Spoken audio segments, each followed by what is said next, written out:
اور ریلیف کا سفر رکنے نہیں جا رہا بلکہ جاری رہے گا۔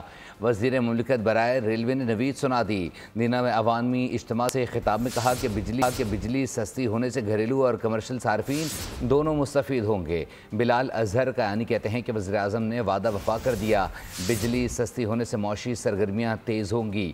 ہماری حکومت نعروں کے بجائے عملی اقدامات کر رہی ہے۔ عوام کو ریلیف کی فراہمی کا سفر آگے بھی جاری رہے گا۔ نواز شریف صاحب نے اپنا وعدہ پورا کیا۔ پچھلے ایک سال میں بجلی کی قیمت بھی خاطر خواہ کم کر کے دکھائی، پیٹرول کی قیمت بھی خاطر خواہ کم کر کے دکھائی، مہنگائی قابو کی، معیشت کو سنبھالا دیا۔ اب مزید جو کمی کا اعلان کیا ہے اس کا فائدہ اگلے بلوں میں آپ سب کو نظر آئے گا۔ یہ ایسی کمی ہے جو کہ اعلان کی حد تک محدود نہیں، یہ مضبوط بنیادوں پر کمی کا اعلان کیا گیا ہے۔